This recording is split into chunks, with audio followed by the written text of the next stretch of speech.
These are particles of radioactive fallout. And this is how a single particle looks magnified several hundred times. A radioactive piece of matter from a nuclear explosion. These few particles can't do us any significant harm. But should there be a nuclear attack, many billions of them would fall from the sky and settle to Earth, releasing radiation that could cause sickness or death in the area where they fall. The amount of energy generated by a nuclear explosion is enormous. It now contains billions of highly radioactive particles of matter that we call fallout. The lesson is obvious. We must shield ourselves from radiation through the dangerous period and learn how to live in the nuclear age. Fallout is an iconic game series, and it asks us a question throughout every single iteration. Is humanity doomed to destroy itself? You'd think no, as Fallout takes place in a literal post-apocalyptic world, where we see humanity rebuilding itself. But what we also see are the same patterns of conflict, violence, and war repeating itself. As fast as new societies emerge, others are destroyed, and humanity seems incapable of escaping this self-destructive cycle. But why is this the case? To understand why, we must stop looking at Fallout as a dystopian future, but instead, as a study of trauma. Because humanity as a collective has suffered through catastrophe after catastrophe, and people don't respond rationally in traumatic situations, they process it emotionally. Psychology calls this process the 5 stages of grief, and in Fallout New Vegas, these stages are embodied in the forms of nations and ideologies. Each major faction represents a different way humanity tries and fails to cope with the end of the world. Each forever stuck in a stage of grief, incapable of healing, forever trapping humanity in the cycle of conflict. So let's discuss this by dissecting our first stage of grief, denial, which in New Vegas is exhibited by the New California Republic. Denial is the first reaction to loss. It's when an individual believes that the event is somehow false, that it didn't happen. It's a way to protect themselves from pain, by shielding themselves in a safer, more familiar reality. If humanity is personified as a collective following the 5 stages of grief, when in denial, humanity would attempt to cling to the safety of the past, and deny the worst of the apocalypse. In New Vegas, this trait is encapsulated by the NCR. On paper, they look like hope restored, democracy, infrastructure, order in the lawless wasteland. The Second Battle of Hoover Dam sees the NCR fighting for what it believes is the rebirth of America, and at first glance, they do seem like the hope for something better. If you've played Fallout, I assume you're living in a Western nation, which is most likely a democratic nation, meaning the NCR is the most familiar to us. It represents something extremely comforting and safe, like a piece of our world in the post-apocalyptic one. And perhaps due to this, most people view the NCR as the good guys, the correct faction to side with. But much like our real-world democracies, New Vegas shows that if you take a small look closer, all the cracks and contradictions show. In 2281, the NCR has expanded out of California and is trying to hold Nevada. The greatest reason for this endeavor being control of Hoover Dam, one of the last surviving great pre-war structures left in the wasteland that can provide actual working electricity. The NCR currently holds the dam and is seemingly bringing order, industry, and technology and protection to the Mojave. But the same corrupt bureaucracies, backroom deals, and power brokering that brought the old world to ruin now limp again along under the flag of the two-headed bear. The NCR is weighed down by bureaucracy, corruption, and oligarchical behavior. Politicians are greedy expansionists caring little for the well-being of the common folk, only instead interested in increasing their power and lining their pockets. The locals here are just an inconvenience to them, something to step over or stomp down. They're here for the resources, plain and simple. And it's understandable they would think this way. as any town the NCR conquers is forced to adopt the NCR's policies of high taxes and martial law. The NCR's very own soldiers worry about how thin they're being spread, and if the NCR is even capable of properly administrating and managing such a large area like the Mojave. It's no secret we've had better campaigns. Holding this whole length of river isn't easy. We're stretched thin and the long 15 just keeps getting longer. Slow to get supplies, slower to get reinforcements. It's a lot of territory to secure. Too much, even for a big army like the NCR's. Coming east was about securing the land so people could live without fear. It's not always that simple, but I think the cause is still right. And it's that argument that drives at the heart of people's criticisms of democracies today. Mainly, whether it's the best system we have for governance. For the cause of freedom may be right, the liberty of democracy, but does that justify an invasion? And the murder of innocents who resist it?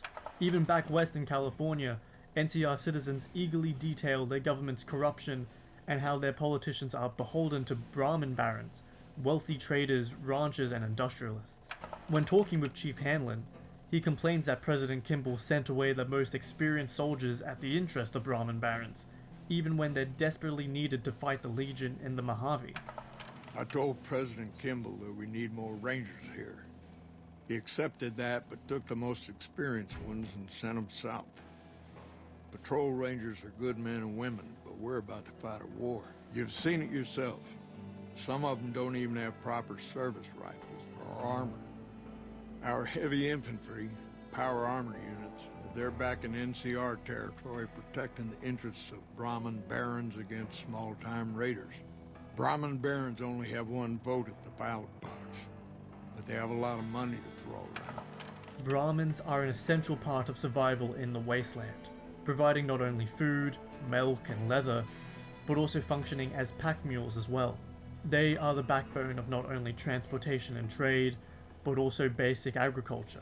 The NCR needs them to survive, and the barons realize this, so they lobby and bribe politicians to pass laws which benefit them more, such as overturning regulations on the number of cattle and land any one person can own, which is exactly what President Kimball did in 2269. The new reality being that Brahmin barons control monopolies inside the NCR, constantly absorbing or crushing other rival caravans. They exploit bureaucracy and legal loopholes to dominate trade, while the NCR's endless paperwork ensures no justice for the powerless. It's through these actions that the NCR mirrors many of our real-world democracies and their failings. Capitalist democracies become exploited by the powerful and greedy, turning them into oligarchies and plutocracies, a government of the wealthy. Evidence in how the NCR invaded and occupied the Mojave and is currently facing the biggest threat it's ever faced, and yet its politicians and leaders don't supply their troops with proper supplies, with proper equipment, or experienced soldiers, all due to corruption and the failures of capitalist democracies. The result being that in 2281, the NCR is spread thin by rapid expansionism and a suffocating bureaucracy that all threatens to collapse the Republic. And much like our modern counterparts, no one wants to admit this. The Fallout show has been deemed canon, and because of this we can finally glimpse what happened to the NCR 15 years after the events of New Vegas. What happened? It's the same thing that always happens. Everyone wants to save the world, they disagree on how. Denial is the most comforting stage of grief because it lets you pretend like the world didn't change. And that is exactly what the NCR did. Pretending the old world can be rebuilt because they believe that the old model was fine, but that it was just a matter of perseverance and execution. The denial here isn't ignorance, it's the unwillingness to see the root of the catastrophe, the root of humanity's flaws. Yet in doing so, they replicate the old world cycle: expansion, hubris, collapse. In the Fallout show, Shady Sands may have been blown up by external forces, but the message still stands.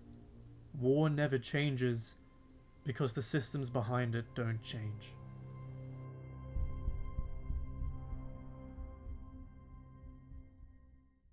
But where the NCR clings to old world democratic ideals, another faction throws them away in blood and fire. Anger, in the 5 stages of grief, is when the individual is most frustrated.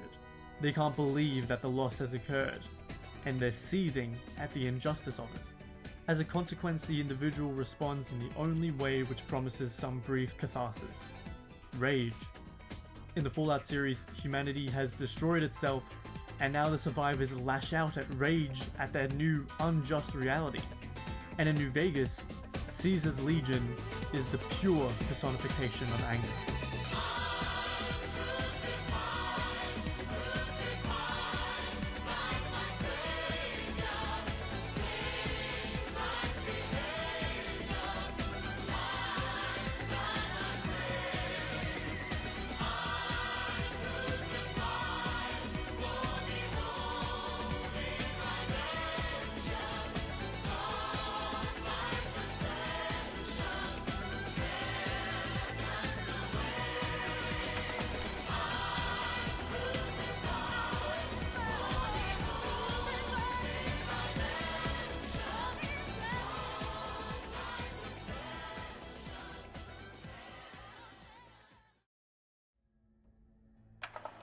Caesar himself is not the complete bloodthirsty tyrant most people seem to expect when they meet him.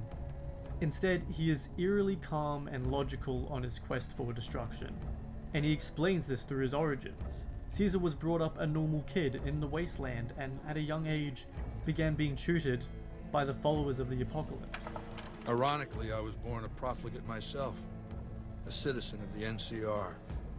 My family lived not far from the Great Boneyard. After raiders killed my father, my mother sought the followers' protection. I was 2 years old. She found work at their library, cooking and cleaning. I learned how to read, and soon I was taking courses, free of charge. As a follower of the apocalypse, Caesar studied many subjects, such as the old world, pre-war America, different countries and cultures, and the history of mankind. This would already put him in the upper echelon of actual educated individuals in the wasteland, but Caesar seems to have become rather infatuated with a certain history of the Roman Empire. I was taught it was my responsibility to bring the torch of knowledge to the waste. I may have taken the torch part more literally than they intended. When I was 20, the followers sent me east to Grand Canyon. It was my first expedition, just me and a physician named Calhoun. Originally, he was sent to learn the dialects of the Grand Canyon's tribes, but before long he was kidnapped by a tribe called the Blackfoot, which wanted to hold him for ransom.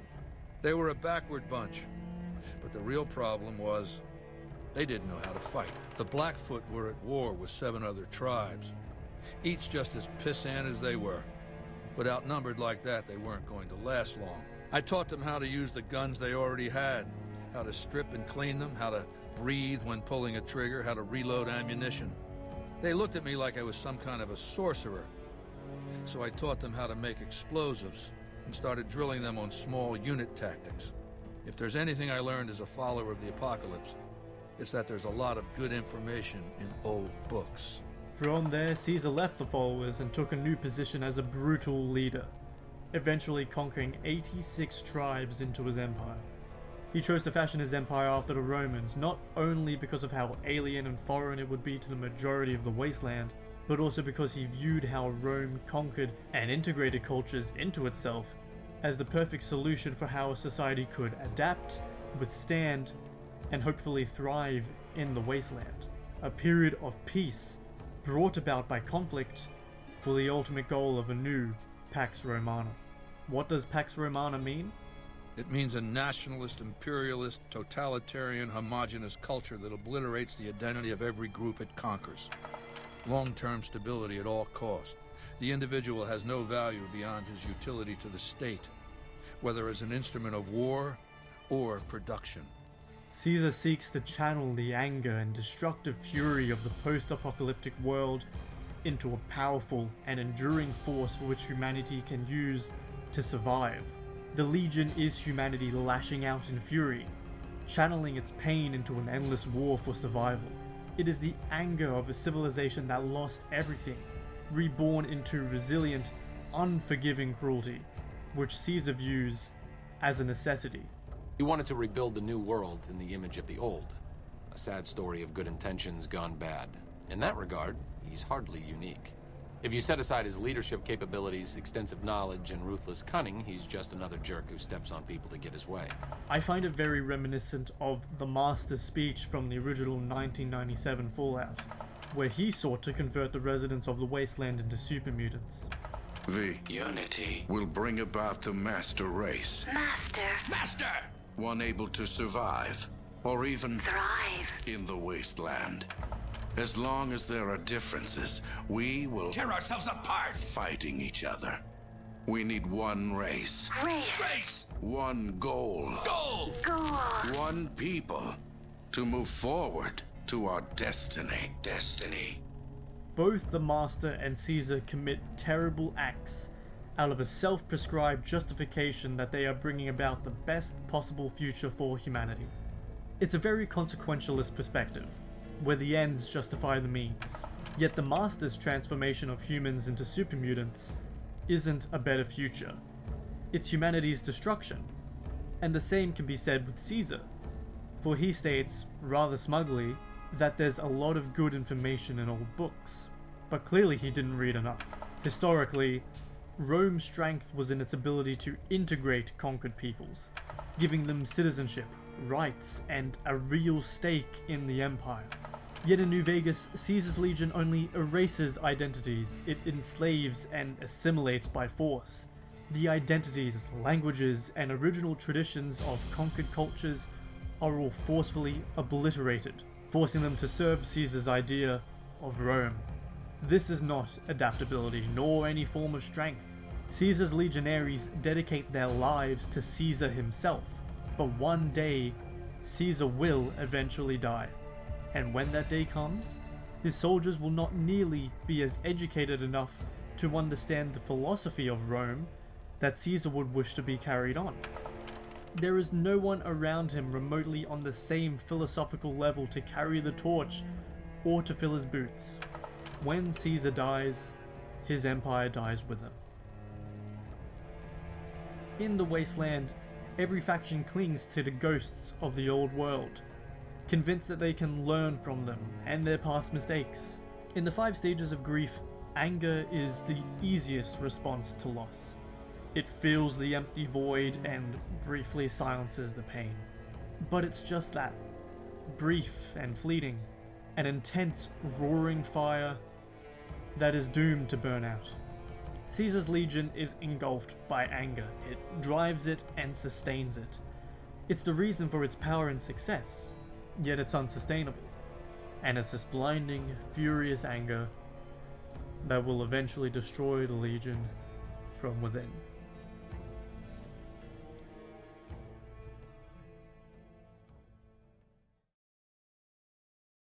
The bargaining stage is when an individual hopes they can avoid the cause of grief by making a deal with the world or God or the universe as a whole, trying to make a promise to something greater than yourself that you will change your ways, all in the hopes that if you do so, if you supposedly become a better person, you will be rewarded, and things will return to the way they used to be. In Fallout, bargaining involves humanity resorting to extreme what-if scenarios in attempts to mitigate the worst effects of the apocalypse, isolating themselves, desperately trying to change their ways in the hopes that the world will reward them with a better tomorrow. In New Vegas, the Brotherhood of Steel embodies this stage of bargaining. The Brotherhood was originally formed just days before nuclear war broke out. A group of soldiers were assigned to guard the Mariposa military base in California, all unbeknownst to the unhuman experiments being conducted behind their backs. A soldier named Roger Maxson later discovered these experiments, and most infamously, the Forced Evolutionary Virus, or FEV, which became the origins of the super mutants. Upon discovering this, Maxson's soldiers became disillusioned with their government, demanding answers as to why their own government would experiment on their own citizens, and in lieu of this, subsequently seceded from America. They hid with their families inside the Mariposa military base as they radioed out their actions, but they received no reply. Only in hindsight do we know the government had their hands full with nuclear war looming, for only a few days later, the bombs would drop. The Mariposa military base shielded them from the blasts, and following the fallout of the apocalypse, Roger Maxson led his group across the wasteland, slowly recruiting new members along the way, gradually forming a new ideology to give his followers purpose in the post-apocalyptic wasteland, and subsequently forging the identity of the Brotherhood of Steel. Its original mission: to gather, record, and preserve the collective knowledge of mankind for future generations. For among the families of those original Brotherhood members were also their children, and they did not wish to see their descendants scraping by to survive in a hostile wasteland. They wanted the knowledge of humanity to survive, to gift their children with security and power that would prevent them from becoming tribals, but also in the hopes that this knowledge would help rebuild humanity out of the ashes. And while this original purpose is noble, as the years have progressed, this message has become warped and forgotten. Preserving knowledge and technology for humanity has devolved into hoarding it for themselves. Chronicling history has been thrown aside in favor of military research and development. There is less incentive of thinking for the collective future or any other wastelanders at all. The Brotherhood today are a dangerous, unempathetic, xenophobic society who view all other wastelanders as unintelligent tribals, unworthy of holding pre-war technology. Although their leaders have traditionally descended down the Maxson line, seeing what the Brotherhood has become today would cause Roger Maxson to roll in his grave. So, you guys use pre-war technology to find and collect pre-war technology to make sure no one has pre-war technology? I mean, yeah. Well, when you say it like that, I mean, yeah, it's weird. And while the Capital Wastelands division of the Brotherhood were viewed as protectors over the common folk, this remains a rare outlier. Even in the East Coast chapter, many Brotherhood members grew discontent with Elder Alliance's insistence on helping the locals. Many yearned for a return to tradition, a return to ignoring the Wastelanders and focusing on themselves once again. And these irreconcilable differences would even cause some to leave the chapter as outcasts. In New Vegas, the Brotherhood is more in line with their traditionalist values of stubbornness and xenophobia. Under the leadership of Father Elijah, this chapter was sent east from California into the Mojave and settled at Helios 1, once again settling in a location filled with pre-war technology. Unfortunately for them, the NCR also desired Helios 1 for its technology and capacity to produce electricity, as well as its strategic position. After a long war, the Brotherhood were forced out of Helios 1 and fled back into their bunker at Hidden Valley, crippled, broken, but determined to survive. As a result, the Mojave chapter are strict isolationists and incredibly hostile to outsiders. In a perpetual lockdown, they hide and shelter themselves from the rest of the wasteland, only venturing out at night for supplies and to scavenge more pre-war technology. The Brotherhood's entire ideology is incredibly contradictory, and is a far cry from their original founding purpose. For what deems someone as worthy of attaining knowledge? And what is even the purpose of preserving humanity's collective knowledge if you will not share it with humanity? The Brotherhood would argue that they do not do so out of fear of technology or general knowledge reaching the wrong hands, causing the same conflicts that led up to the Great War. In fact, they can easily point to Caesar's transition from follower to emperor as a prime example of their case. Powerful knowledge in the wrong hands. Yet their argument is still hypocritical. Does the Brotherhood protect people from raiders or other threats? No. We only protect people from themselves, and only in the sense that we don't let them have the really good pre-war toys. And sometimes it's more like we protect ourselves from them and hope to outlive them and become humanity's sole heirs. We've had people go rogue, though, and start helping people. One chapter had a small civil war over it. We take our isolationism seriously. Roger Maxson wanted to preserve technology for the future generations of mankind so that their descendants could rebuild society after the Great War. But the Brotherhood's current state of hoarding and isolationism is stagnation. Caesar himself mocks them for this, saying that they have no vision, no future, and in a way, he's right. The Brotherhood preserves the past but has no clear plan for the future. no clear plan for restoring society. They don't recruit new members from the wasteland, which means their population is finite and slowly dying out. We don't take on new members, really. You can do the math on our long-term prospects based on that point. I keep hoping we'll change that. Moreover, you'd think if they truly cared about preserving technology, they would collect more than just pre-war weapons. But they don't. They're a terrorist group, basically. Militant, quasi-religious fanatics, obsessed with hoarding pre-war technology. Not all technology, mind you. You don't see them raiding hospitals to cart away auto docks or armfuls of prosthetic organs.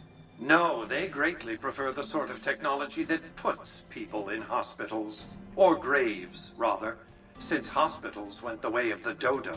They're a dead end, content to sit in their ideology of disrepair, roosting on their hoard of military technology, bargaining with the world that if we just restrict this dangerous weapons from everyone else, things will get better again, without even realizing that these are the same possessive instincts of the old world, sitting in their bunkers, stockpiling technology, causing their egos of worthiness to grow.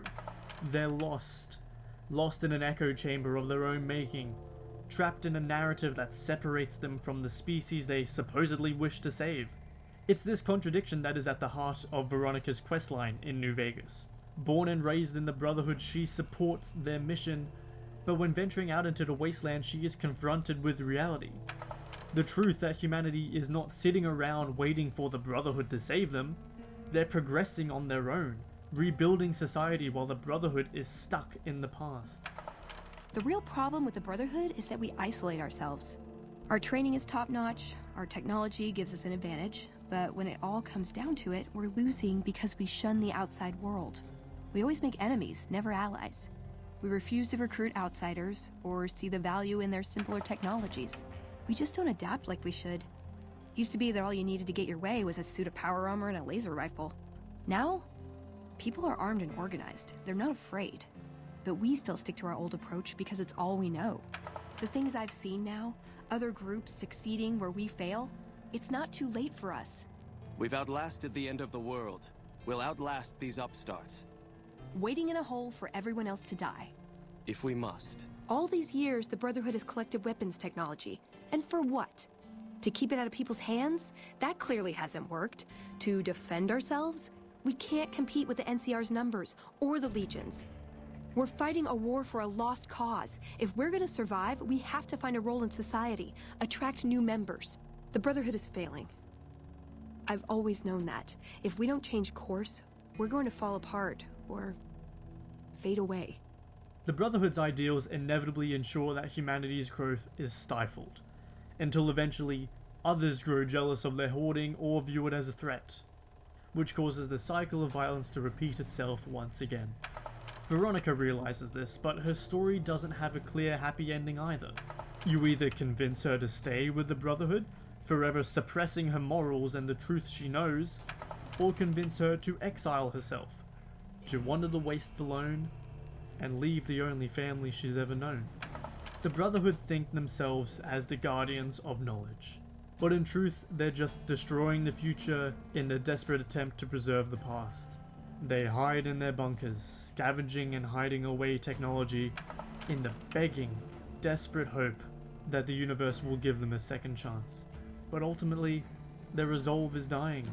Their one-sided bargaining with no answer from the universe will eventually break their resolve and their mission, eventually leading humanity to the next stage of grief: depression.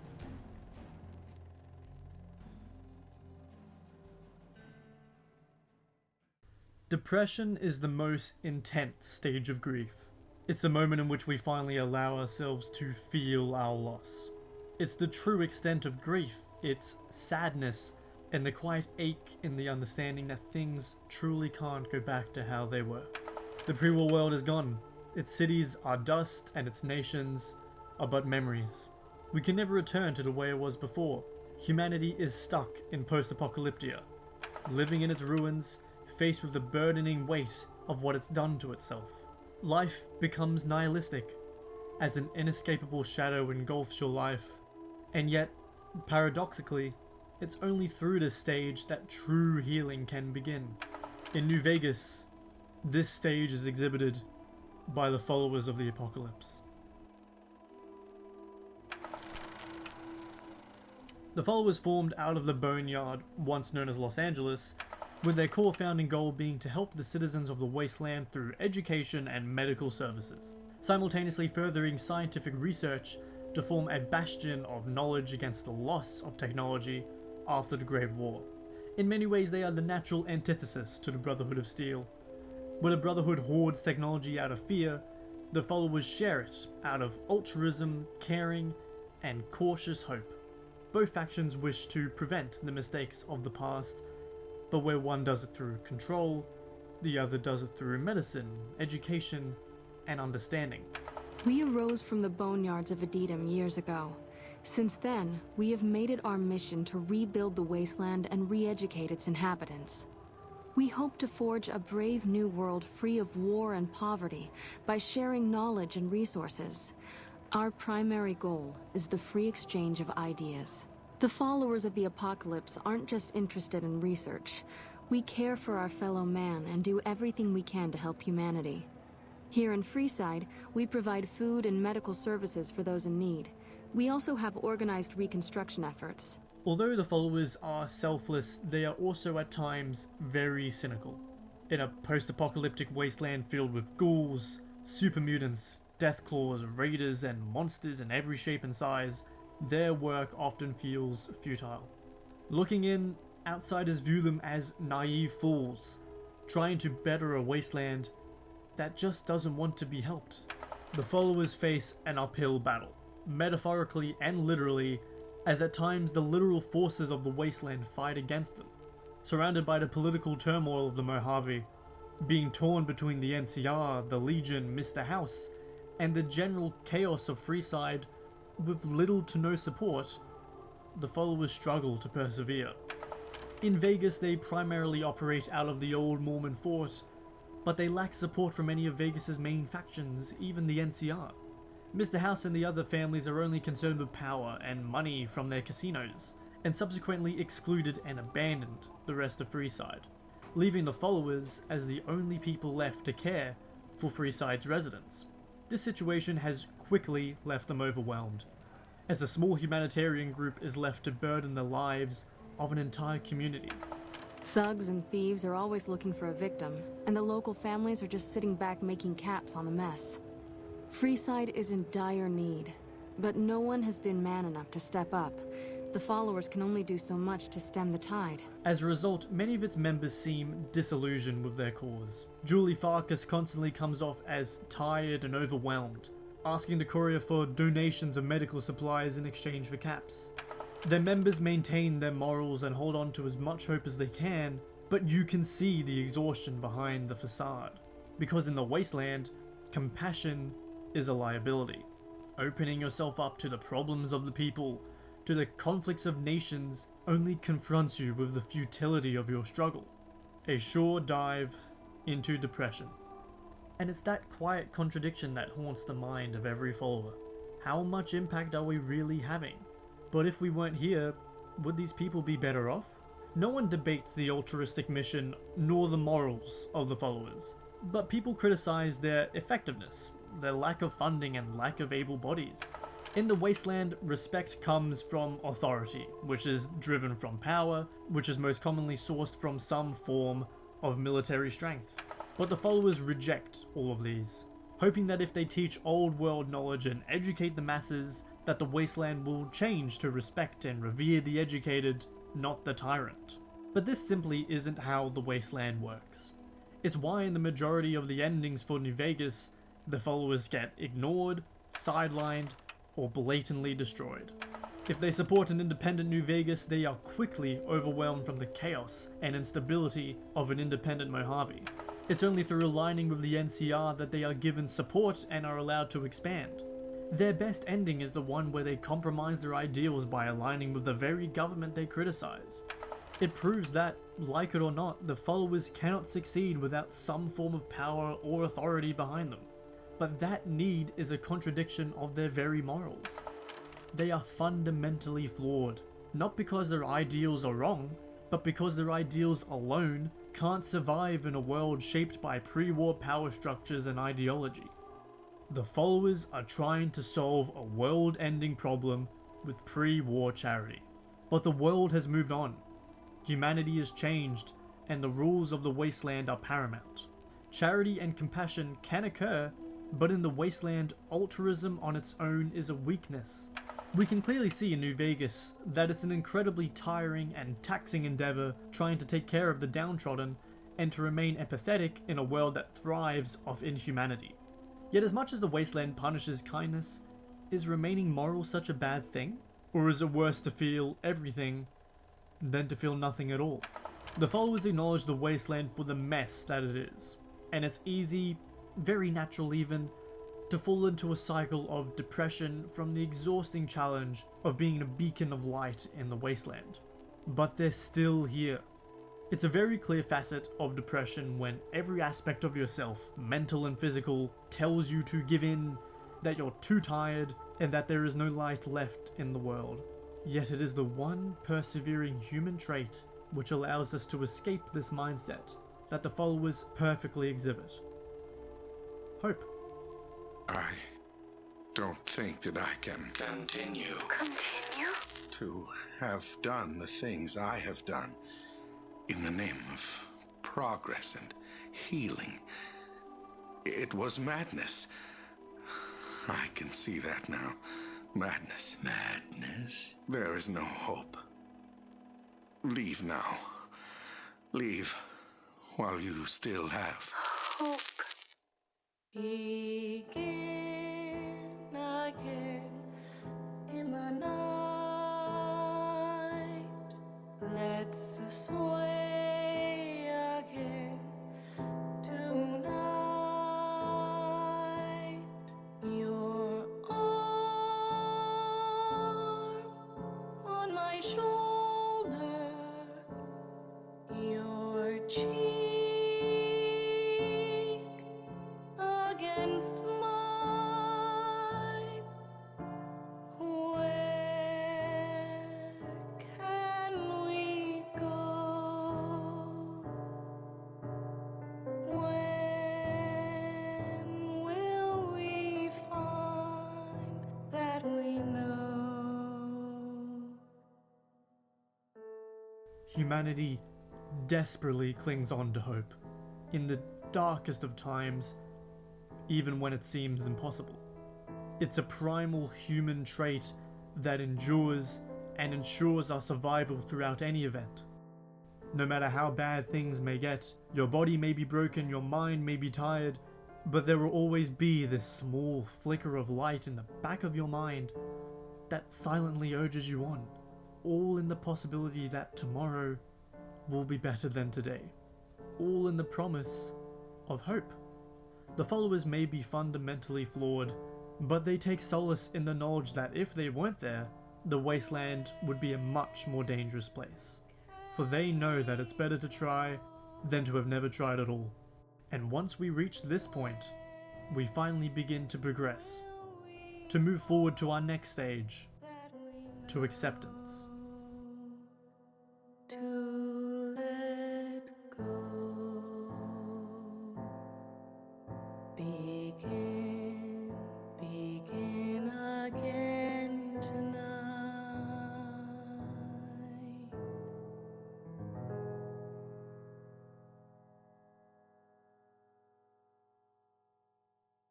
After denial, anger, bargaining, and depression, we finally arrive at the end stage. We arrive at healing and acceptance. Acceptance is the stage when you come to terms with your loss. It doesn't mean you feel happy or that the pain of the ordeal is gone, but that it's now possible to finally accept what has happened. In our specific case of humanity, acceptance is the stage in which humanity understands what happened with the Great War, what led to their current predicament in the wasteland, and that now is the time to build beyond it. There are a few characters which even encroach upon this space, and perhaps most famously, there is one character that may have the drive and knowledge to help humanity out of its depression. Mr. House. I am Robert Edwin House, President, CEO, and sole proprietor of the New Vegas Strip. I oversaw the city's renovations starting from 2274 onward. The three families are my employees. Before the Great War of 2077, I was the founder, president, and CEO of Robco Industries, a vast computer and robotics corporation. Mr. House is one of the few individuals left alive that can say they were born before the Great War. A certifiable genius, when House deduced from his calculations that a nuclear war was inevitable, he took drastic steps to ensure the protection of Las Vegas. By the time the bombs fell, House had created a defensive network to shield Vegas from the majority of the bombs. When talking with Raoul, another such individual from pre-war times, he recalls seeing the bombs dropping across North America, as well as Mr. House's defenses. Everybody knew Robert House. He was a genius, a superstar. Founded Robco at 22, dated Hollywood starlets, the works. They say he saved Las Vegas. I was in Mexico City when the bombs dropped. Even from there, we could see House's defensive rockets shooting down the incoming missiles. If this is true, it may be safe to say that humanity owes some form of its survival to Mr. House. For the wasteland is bad enough now, imagine what it could have been if all of the bombs actually made it through. By 2065, I deemed it a mathematical certainty that an atomic war would devastate the Earth within 15 years. Every projection I ran confirmed it. I knew I couldn't save the world, nor did I care to, but I could save Vegas, and in the process, perhaps save mankind. On the day of the Great War, 77 atomic warheads targeted Las Vegas and its surrounding areas. My networked mainframes were able to predict and force transmit disarm code subsets to 59 warheads, neutralizing them before impact. Laser cannons mounted on the roof of the Lucky 38 destroyed another 9 warheads. The rest got through, though none hit the city itself. Around the same time, he also merged his body with the machine, putting his body on a life support system while hooking up his brain to a supercomputer that controlled a vast network of Securitrons, the Strip, and the remnants of Vegas in general. By the time the player is introduced to House in person, we discover how reclusive, egotistical, and eccentric he is. As a remnant of pre-war America himself, House is very well aware of the mistakes human civilization made to end up at this point. And now a member of the post-apocalyptic wasteland, House has a real contempt for the rest of humanity he sees vying for survival outside Vegas. He sees the factions like the NCR, Caesar's Legion, and the Brotherhood all as evidence that humanity has not learned from its mistakes and is doomed to repeat the past. He argues against democracy's tendencies for corruption and inefficiency, and simultaneously attacks the Legion's ideology as barbaric and unsustainable, dismissing them both as meager attempts to revive past civilizations rather than actual steps to a tangible future. As a man with one foot in the past and one in the present, House views himself as the only solution to humanity's woes. To your untrained eyes, it may look as though mankind is making a comeback. In the NCR, you have something that resembles a nation-state. Savage as it is, in Caesar's Legion, you have an organized society. But neither of these offer a future. They're regurgitations of the past. In contrast, House's solution lies with him leading Vegas, and the Mojave by extension, as an independent state, with House positioning himself as the dictator of Vegas. I prefer the term autocrat. I would rule as a chief executive. I would not answer to a board of directors or any other entity. Nothing to impede progress. If you want to see the fate of democracies, look out the windows. House argues that if he gets the power and upgrades he seeks, he will send humanity into a golden age of knowledge and prosperity, drawing upon his scientific and mathematical expertise as proof to how he'll succeed. Give me 20 years and I'll reignite the high technology development sectors. 50 years and I'll have people in orbit. 100 years and my colony ships will be heading for the stars to search for planets unpolluted by the wrath and folly of a bygone generation.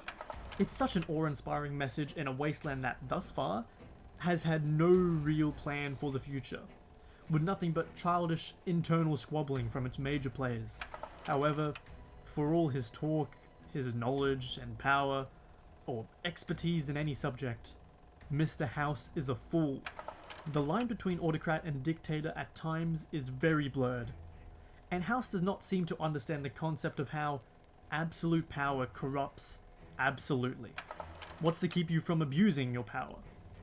My judgment. I have no interest in abusing others, just as I have no interest in legislating or otherwise dictating what people do in their private time. Nor have I any interest in being worshipped as some kind of machine god messiah. I am impervious to such corrupting ambitions. But autocracy? Firm control in the hands of a technological and economic visionary? Yes, that Vegas shall have. Humanity is supposed to put its survival in the hands of one man whose whole argument against corruption is his judgment? That isn't very inspiring. What is even less inspiring is his contradictions. He says he isn't interested in abusing people, yet he has a very clear history of hurting and bullying people to get his way. What starts in misery tends to stay there. Freeside wasn't Freeside until 6 or 7 years ago. That's when Mr. House's robots rolled out of the Lucky 38 and started pushing everyone who wouldn't join him off the strip. Lots of folks died. Some scattered to the winds. The rest wound up in Freeside and seemed never to lose the habit of living like refugees. People are blinded by Vegas's neon lights and the allure of sophisticated pre-war modernity that they don't see Mr. House for who he really is. A tyrant. And sure, he says now he isn't interested in being seen as a god or messiah, but who knows what will happen in the following years.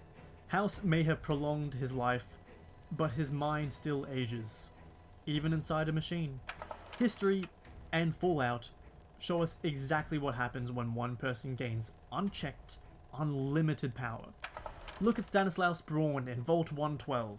Once he achieved total control of his world, and had nothing left to strive for, he spiraled into sadism and madness. You can argue that Mr. House is different, and sure, he's smarter, more disciplined, more calculating even, but the pattern is the same. Braun went mad because he reached the end of his ambition. He had everything he wanted, and boredom twisted his mind. House's ambition is larger, yes, restoring industry, rebuilding civilization, launching humanity back into the stars. But what happens when he succeeds? What happens when he reaches his peak? When the factories hum, the strip is secure, and humanity once again lives under a single obedient ruler. People like House don't retire. They don't step back. They don't relax on a balcony and call it a day. A mind with no limits, no peers, and no checks or balances doesn't simply stop. It keeps going. And when power becomes routine, the population beneath that power becomes the next frontier. House might not become a monster overnight, but absolute authority has a way of ensuring that that day eventually comes. But even if you dismiss all of that, and we say for the sake of argument that House remains sane, House's system of governance is still unsustainable. In New Vegas, we see that House is an extreme recluse. This is kind of understandable, as most citizens of Vegas would not be able to understand what he has become. But this is due to ignorance and uneducation. If House seeks to send humanity once again into a golden age, that means educating humanity and interacting with them. Once that happens, he will inevitably become the target of criticism, and every time the fire of knowledge is passed into the hands of the people, every single time, authority is questioned. It's a healthy practice, for the people of any society must ensure their leaders are taking them in the direction that's best. Yet House's style of leadership, as shown through his dialogue, is one that demands absolute obedience, and he does not take disobedience well. By the time I was 30 years old, I was a billionaire 30 times over. I founded and ran a vast economic empire. Do you really think I'm going to let an upstart come into my home and ransom my property to me? I spent 2 centuries searching for the platinum chip. It's my invention, my property, mine! Now be a good courier and deliver it. Do as I say, and your rewards will be immense. Thwart me, and your punishment will become the purpose of my existence. Then there will be no safe haven for you. If House truly seeks to restore humanity to a golden age, I strongly argue he would eventually be asked to step down from his position. Or if not, it would be done forcefully. Is this really acceptance then?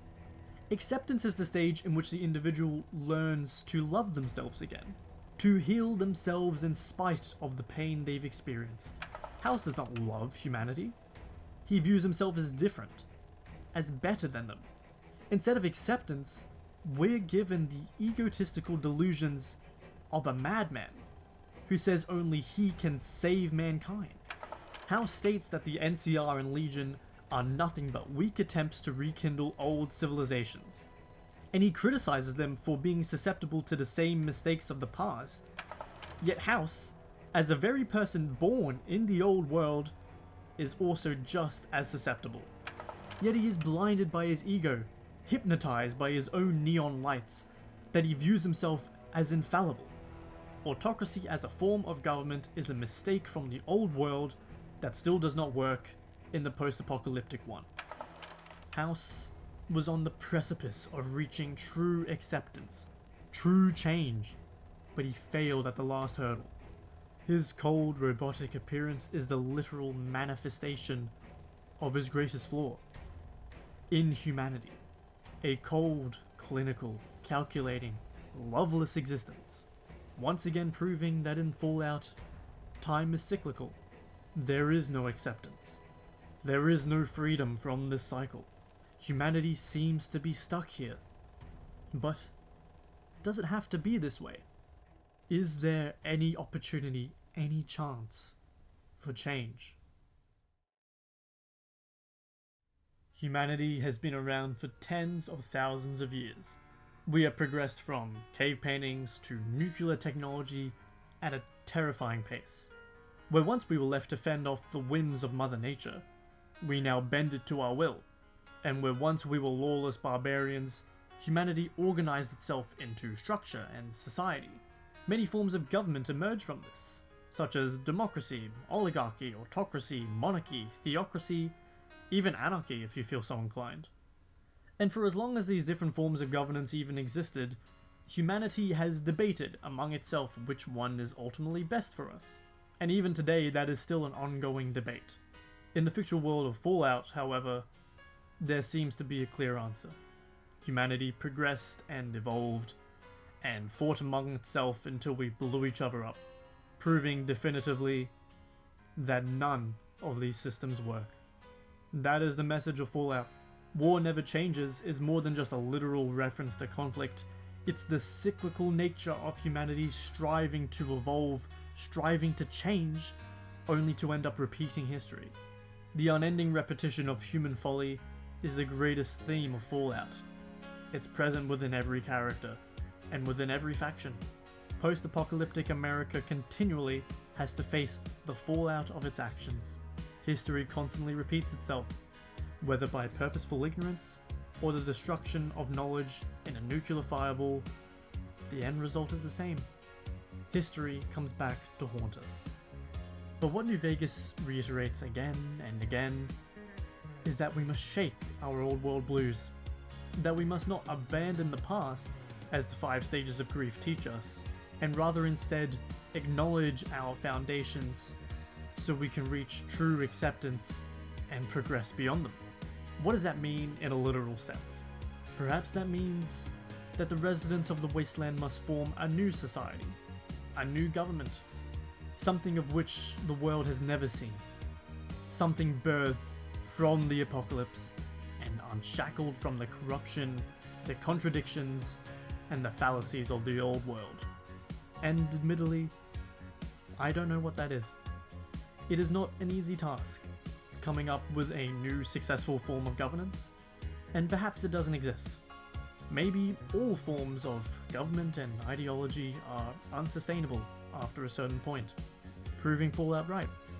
That humanity is forever doomed to be the makers of its own destruction. Every faction clings to a different response to loss, repeating it endlessly because true acceptance requires letting go of the world that once was. Yet every one of them finds themselves unable to do so. But the potential is still there.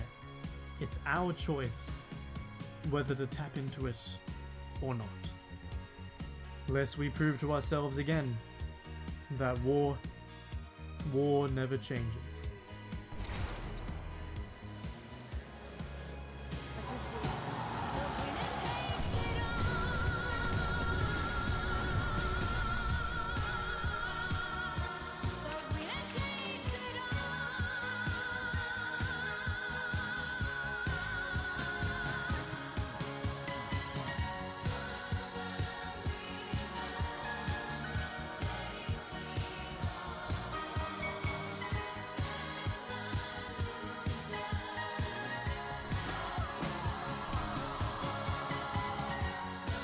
What in the goddamn...